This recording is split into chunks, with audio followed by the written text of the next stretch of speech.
दोस्तों, दुनिया में ऐसा कोई भी इंसान नहीं है कि जिसकी ज़िंदगी में कोई परेशानी ना हो और जिसकी ज़िंदगी में थोड़ी बहुत मुश्किलें ना हो। लेकिन कभी कभी इंसान की ज़िंदगी में अगर थोड़ी बहुत परेशानियां आ जाती हैं तो इन परेशानियों को हल करने के लिए वो ऐसा एक शॉर्टकट का रास्ता चुनता है कि यकीनन जिसके फलस्वरूप उसको एक तरीके से बड़ा हर्जाना भुगतना पड़ता है। दोस्तों, इंसान जब कभी भी क्राइम के रास्ते पे चलता है तो उसके लिए वो एक षड्यंत्र रचता है, लेकिन उसको नहीं पता है कि वो कितनी ही चालाकी से क्राइम कर ले, कितना ही बड़ा षड्यंत्र रच ले, कितनी ही बड़ी प्लानिंग कर ले, लेकिन उसके बावजूद भी अगर वो क्राइम करेगा तो ये जो क्राइम है ये एक ना एक दिन दुनिया के सामने आता ज़रूर है। और जब ये क्राइम दुनिया के सामने आता है तो ना कि रुसवाई होती है बल्कि उसके बदले में उसको कठोर सज़ा भी मिलती है।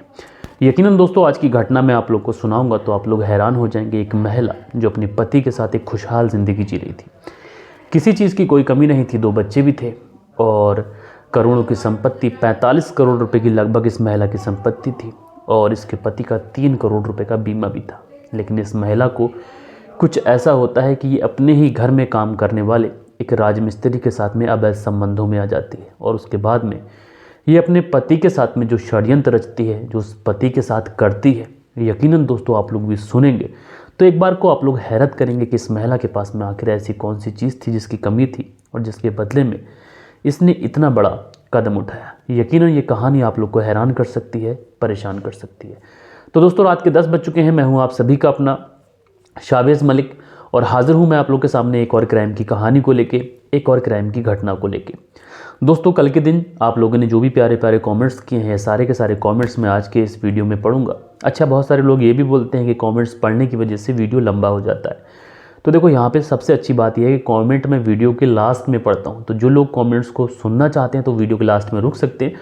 अदरवाइज़ जो हमारी कहानी है ये पहले ही पूरी हो जाती है, तो पूरी कहानी सुनने के बाद भी आप लोग वीडियो से जा सकते हैं। तो चलते हैं दोस्तों, सीधा कहानी का रुख करते हैं। और दोस्तों, आज की जो घटना मैं आप लोग को सुनाने जा रहा हूँ ये कहानी है उत्तर प्रदेश की। और दोस्तों, उत्तर प्रदेश का एक शहर है कानपुर और यहीं पर एक इलाका पड़ता है कोयला नगर। यहीं पर एक परिवार रहता है। इस परिवार में जो परिवार का मुखिया है इसका नाम राजेश गौतम, इसकी एक पत्नी है जिसका नाम उर्मिला उर्फ पिंकी।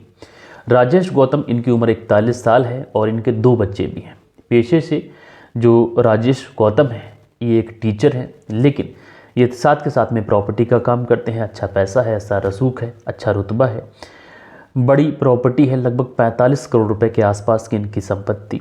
इसी तरीके से इनकी जो ज़िंदगी थी वो ठीक ठाक चल रही थी, किसी भी चीज़ की कोई कमी नहीं थी। जिस चीज़ पर हाथ रखते सोना बना देते। कारोबार अच्छा चल रहा था, पति पत्नी के साथ में भी कोई रंजिश नहीं थी, परिवार में 2 बच्चे भी थे और पैसे की तो कोई कमी नहीं थी, इसलिए परिवार में कभी कलेश नहीं होता था। लेकिन दोस्तों, मैं बात कर रहा हूँ 4 नवंबर साल 2023 की। 4 नवंबर साल 2023 को जो राजेश गौतम थे ये सुबह सुबह मॉर्निंग वॉक के लिए निकलते हैं, लेकिन उसके बाद से कभी लौट कर नहीं आते। दरअसल जब ये मॉर्निंग वॉक के लिए जाते हैं तो वहीं पर एक कार तेज़ रफ्तार से आती है और टक्कर लग जाने की वजह से जो राजेश गौतम जी होते हैं इनकी मौके पे ही मौत हो जाती है। जब इनकी डेथ की खबर, इनके एक्सीडेंट की खबर इनके परिवार वालों को पता चलती है तो परिवार में एकदम से चीख पुकार मच जाती है। जो राजेश गौतम जी के भाई थे और भी कुछ रिलेटिव्स थे, उनका तो मानो बुरा हाल हो जाता है। जो राजेश गौतम जी की पत्नी थी उर्मिला उर्फ पिंकी, इनका भी रो रो कर बुरा हाल था। 2 बच्चे वो भी रो रहे थे, चीखे मार रहे थे, दहाड़े मार रहे थे, हर तरफ एक गम का माहौल था। और दोस्तों, पुलिस जब वहाँ पर पहुँचती है और जो राजेश गौतम थे उनकी जो डेड बॉडी देखती है तो ये मामला साफ था कि एक्सीडेंट हुआ है। और दोस्तों, मॉर्निंग वॉक पर अक्सर ऐसी घटनाएं देखने को मिलती है कि जो मॉर्निंग वॉक के लिए कोई व्यक्ति निकलता है तो तेज़ रफ्तार कोई गाड़ी किसी को टक्कर मार देती है, किसी को कुचल देती है, जिसकी वजह से बहुत सारी मौतें भी हुई हैं। तो शुरुआती क्षणों में तो पुलिस को भी ये लगता है कि जो मामला है ये पूरा का पूरा मामला एक्सीडेंट का है। लेकिन कहीं ना कहीं जब पुलिस उस पोस्टमार्टम के लिए उस डेड बॉडी को भेजती है और उसके बाद में पुलिस इस केस में कुछ ज़्यादा तो करती नहीं है, क्योंकि पुलिस को यही लगता है कि जो मामला है ये एक्सीडेंट का है। लेकिन जो राजेश गौतम जी थे उनका एक भाई और उनके एक भतीजे थे जो कि नेवी में काम करते हैं। उनको ये जो मामला था ये एक्सीडेंट का नहीं लग रहा था, उनको अपनी चाची के ऊपर शक था जो भतीजे थे। इसलिए पुलिस से कहते हैं कि जो मामला है ये एक्सीडेंट का है ही नहीं, दरअसल ये पूरा मामला एक हत्या है, एक साजिश है। अब दोस्तों जब पुलिस इस तरीके की बात सुनती है तो पुलिस अपनी तहकीकात शुरू करती है, पुलिस छानबीन शुरू करती है, क्योंकि अगर एक्सीडेंट का मामला भी है तो कहीं ना कहीं तो कोई ऐसा सीसीटीवी कैमरा होगा जिससे ये पता लग सके कि ये सिर्फ एक्सीडेंट है या फिर कोई सोची समझी साजिश है। अब उसके बाद में दोस्तों पुलिस अपनी छानबीन शुरू करती है। अब जब छानबीन शुरू करती है तो इस छानबीन में पुलिस के हाथ एक बड़ा सबूत लगता है। दरअसल 4 नवंबर साल 2023 को जब सुबह सुबह राजेश गौतम जी मॉर्निंग वॉक के लिए जाते हैं, तब उसी समय एक सीसीटीवी कैमरे में उनकी फुटेज आ जाती है। जब पुलिस उस सीसीटीवी फुटेज को बहुत बारीकी से देखती है, जूम करके देखती है, खंगालती है, तो पुलिस उस सीसीटीवी फुटेज को रोकती है और रोकने के बाद में फिर से बैक करती है। और बैक करने के बाद में पता चलता है कि राजेश गौतम जी जब रोड पर टहल रहे थे तो उसी समय एक गाड़ी खड़ी हुई थी। जब राजेश गौतम जी वहाँ से निकले तब वो गाड़ी चली। यानी यहाँ से ये मामला साफ होता है कि जो एक्सीडेंट बताया जा रहा था, जो एक्सीडेंट दिखाया जाता है, जिसको पुलिस अभी तक एक्सीडेंट समझ रही थी, दरअसल ये एक्सीडेंट था ही नहीं, क्योंकि वो जो गाड़ी थी वो राजेश गौतम जी का इंतज़ार कर रही थी। और जैसे ही राजेश गौतम जी वहाँ से निकलते हैं तो वो जो गाड़ी थी तेज़ रफ्तार में पहुँचती है और उसके बाद में उनको टक्कर मार देती है, जिसकी वजह से उनकी मौके पर ही मौत हो जाती है। अब दोस्तों ये चीज़ तो साफ़ हो चुकी थी कि राजेश गौतम जी की हत्या हुई, लेकिन हत्या किसने की है, क्यों की है, इसका पता लगाना अभी बाकी था। इसलिए पुलिस वापस से उसकी पत्नी से फिर से पूछताछ करती है। क्या पत्नी को किसी पे शक, क्या कोई ऐसा व्यक्ति जिसके साथ में कोई दुश्मनी, कोई रंजिश या फिर किसी के द्वारा धमकी दी हो, क्योंकि आमतौर पर अगर कोई व्यक्ति इतना ज़्यादा रसूखदार है, इतना ज़्यादा पैसे वाला है, प्रॉपर्टी का काम है, तो आमतौर पर दुश्मन हो जाते हैं। लेकिन जो पत्नी थी वो इस पूरे जो हत्या हुई थी राजेश गौतम जी की, इसको एक्सीडेंट बताने की कोशिश करती थी। लगातार यही कह रही थी कि ये सिर्फ एक्सीडेंट है और मुझे किसी के ऊपर कोई शक नहीं। वो पुलिस को इतना ज़्यादा गुमराह करने की कोशिश कर रही थी कि पुलिस को भी पहली दफ़ा तो यही लगा था कि ये एक्सीडेंट है, लेकिन जब वो सीसीटीवी फुटेज सामने आती है तो उस फुटेज में पूरा खुलासा हो जाता है।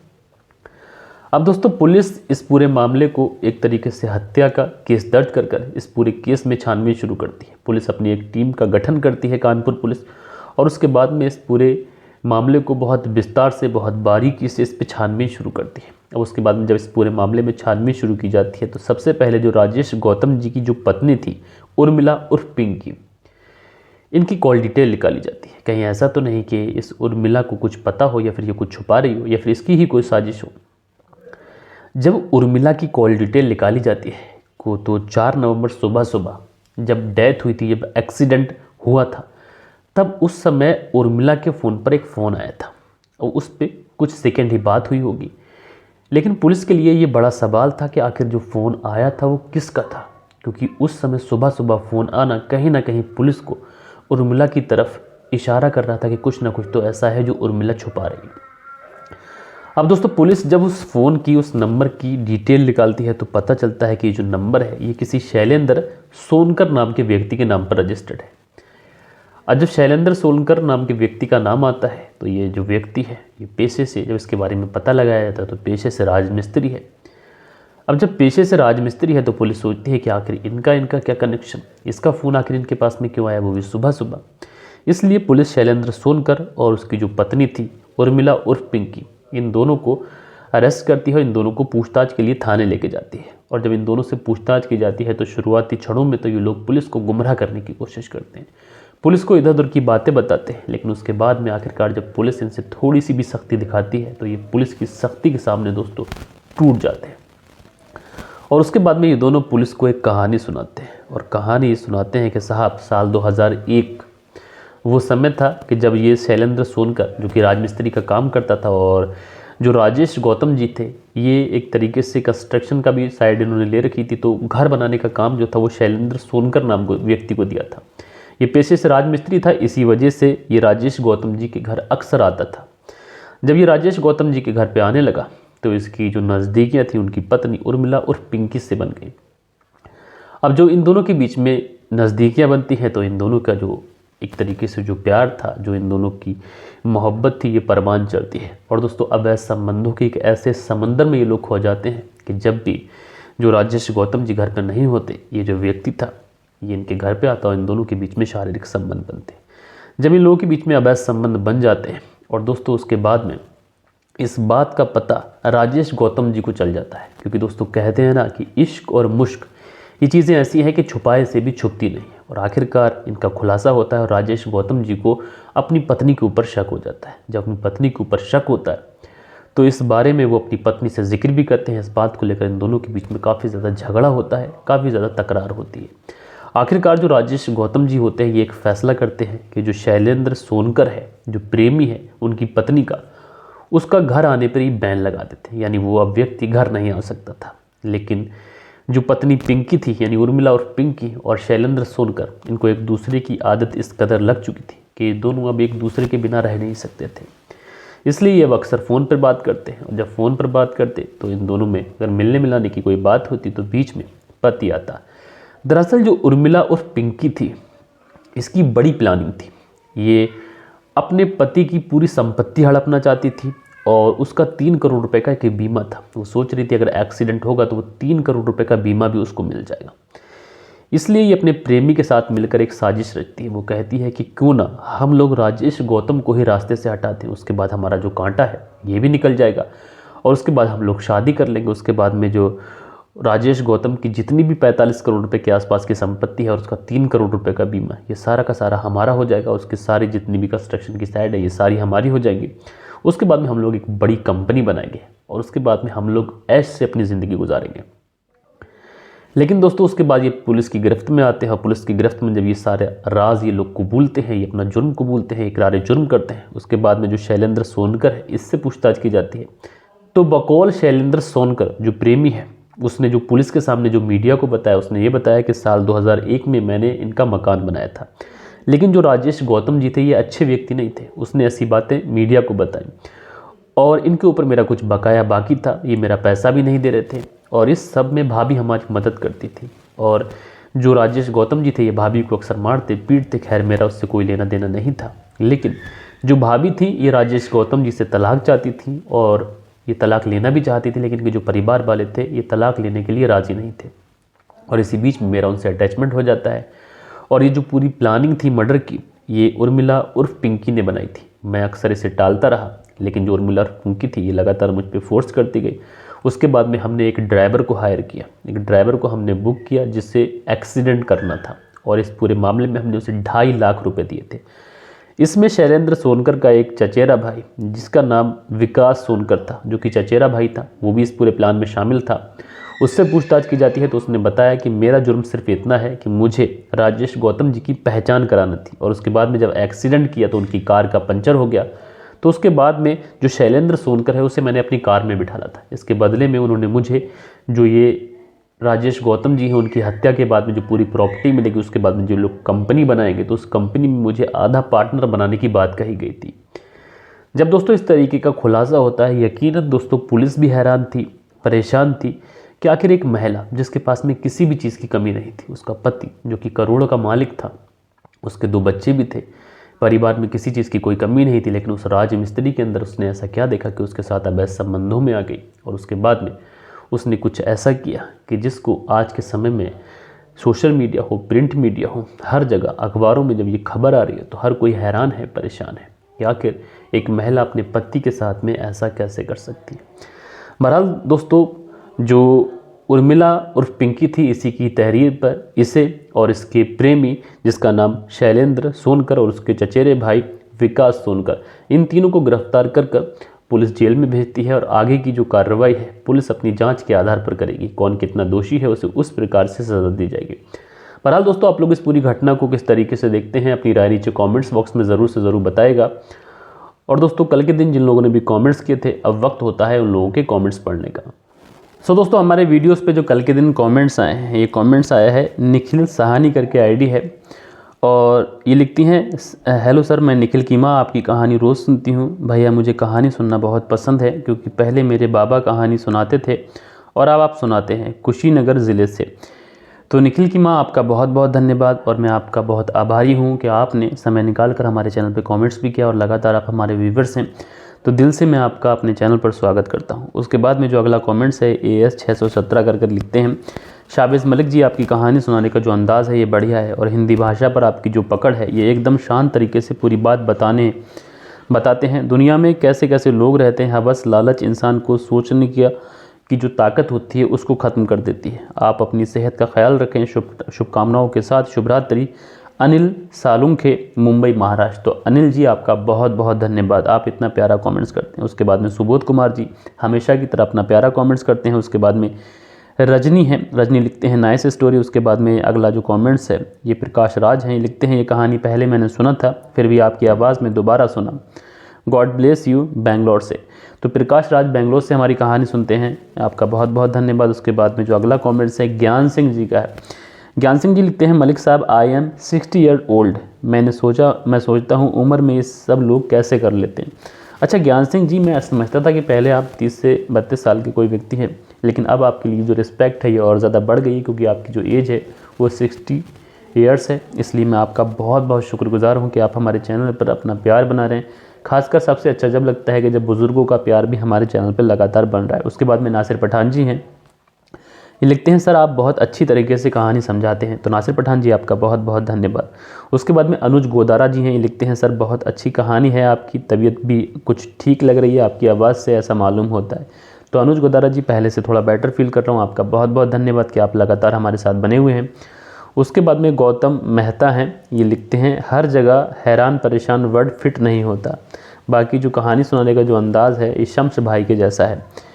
तो गौतम नहाता जी, ऐसा नहीं है कि ऐसा होता है कि कभी कभी कोई वर्ड यूज़ हो जाता है, मुझे भी रियलाइज़ होता है कि ज़्यादा यूज़ हो जाता है, लेकिन उसके लिए मैं माफ़ी चाहता हूँ और आगे से इन चीज़ों का ख्याल रखूँगा। उसके बाद में एमडी ज़मीर हैं, ये लिखते हैं भाई आपकी आवाज़ ज़बरदस्त है, आमेश लगे रहो भाई। तो भाई आपका बहुत बहुत धन्यवाद। उसके बाद में जाहिद जी हैं, मैंने इनसे कल बोला था कि कमेंट्स नहीं कर रहे हैं, तो ये लिखते हैं मैं आपकी स्टोरी डेली देखता हूं, लेकिन आपका वक्त कमेंट पढ़ने में व्यस्त है, इसलिए डेली कमेंट्स नहीं करता, आप खुश रहें यही दुआ है।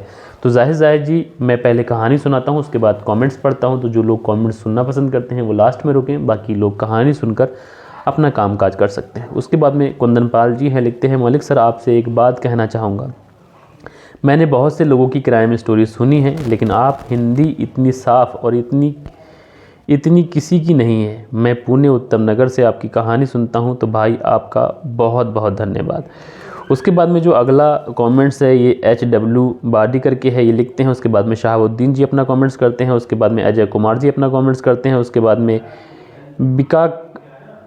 बीका कंग, ये लिखते हैं बीका राम मेरा नाम है और मैं गुरदासपुर से आपकी कहानी सुनता हूं, भाई आपका बहुत बहुत धन्यवाद। उसके बाद में अमान शुक्ला हैं, ये लिखते हैं सर माय नेम इज़ अमान शुक्ला। तो अमान शुक्ला जी आपका बहुत बहुत धन्यवाद। उसके बाद में जो अगला कमेंट्स है ये कमेंट्स बहुत ज़्यादा ज़रूरी है मेरे लिए, क्योंकि वेरी नाइस जी लिखते हैं और ये लिखते हैं सर मेरे दोस्त देव कुमार हैं, आपकी स्टोरी सेंड की, बहुत अच्छा लगा कि आपकी वीडियो देख के, थैंक्स देव कुमार जी को। और देव कुमार जी जल्दी ठीक हो जाएँ, आपके पास कॉमेंट नहीं करे थे, मेरे दोस्त देव कुमार जी की जल्दी ठीक हो जाएं ऐसी दुआ करते हैं। तो देव कुमार जी हमारे चैनल पर रेगुलर कमेंट्स करते थे, बहुत अच्छे व्यूवर्स थे, लेकिन अचानक से उनकी कुछ तबीयत ख़राब हुई, शायद मुझे इस बारे में उन्होंने अपडेट भी नहीं किया है। तो मैं भगवान से यही प्रार्थना करना चाहूँगा, ऊपर वाले से यही प्रार्थना करना चाहूँगा कि देव कुमार जी बहुत जल्दी स्वस्थ हो जाएँ और हमारे चैनल पर लौट के आएँ। उसके बाद में राम जी कुमार हैं, लिखते हैं न्यूज़पेपर कहाँ से लाएं, हम भी वीडियो बनाना चाहते हैं, औरंगाबाद बिहार से हूँ। तो राम कुमार जी आपको रिसर्च करनी पड़ेगी, न्यूज़पेपर की कमी नहीं है, आप जैसे चाहें वैसा न्यूज़पेपर अपने यहाँ लगा सकते हैं। उसके बाद में अगला जो कमेंट है ये कांतीलाल का है, लिखते हैं हेलो सर मैं कांतीलाल फ्रॉम यूके। तो यूके किस जगह से हैं इस बारे में भी आप ज़रूर लिखिएगा। उसके बाद में तबरेज़ हैं, लिखते हैं मैं अपने दोस्त मन्नू सुल्तान को बर्थडे विश करना चाहता हूं। तो आपके जो दोस्त हैं मन्नू सुल्तान, उनको उनके जन्मदिन की मेरी तरफ से, मेरे व्यूवर्स की तरफ से, मेरी फैमिली की तरफ से ढेर सारी बधाइयाँ। उसके बाद में सुनील त्यागी जी हैं, दोनों पति पत्नी हमारी कहानी देखते हैं, डेली कमेंट्स करते हैं, लिखते हैं अब तबीयत कैसी है भैया। रेनू सुनील त्यागी शाना बुलंदशहर से। तो भगवान आपकी उम्र में और भी ज़्यादा लंबी उम्र करे आपकी, और आपकी सेहत भी अच्छी रहे। आप 52 साल के पार भी हमारी वीडियो देख रहे हैं, तो मैं आपका दिल से बहुत बहुत आभारी हूँ सुनील त्यागी जी। उसके बाद में सरताज अली हैं, लिखते हैं सावेज मलिक जी मेरा भी नाम ले लियो। तो सरताज अली जी आपका बहुत बहुत धन्यवाद कि आपने कमेंट्स किया। उसके बाद में यूज़र करके आईडी है, लिखते हैं वीरेंद्र कुशवाहा अहमदाबाद गुजरात से हमारी कहानी देखते हैं। तो वीरेंद्र कुशवाहा जी आपका बहुत बहुत धन्यवाद। उसके बाद में राधे श्याम शर्मा है, लिखते हैं मैं राधे श्याम शर्मा सिरसी जयपुर, और बूढ़े और भगवान का ध्यान करना चाहिए, ये तो बूढ़े गुंडे हैं। अच्छा, कल की कहानी के बारे में अपना व्यू देते हैं। सो दोस्तों ये कुछ कमेंट्स थे जो कल के दिन हमारे व्यूअर्स ने किए थे। आशा करता हूँ आप लोग को ये वीडियो भी पसंद आई होगी, हमारे बताने का अंदाज़ भी पसंद आया होगा, और आप लोग भी कोई कमेंट्स करना चाहते हैं तो ज़रूर से ज़रूर करिएगा। दोस्तों मिलते हैं कल के दिन किसी और क्राइम स्टोरी के साथ में। जब तक के लिए अपना ख्याल रखें, देश का ख्याल रखें, परिवार के रिश्तों की अहमियत को समझें। जय हिंद, जय भारत।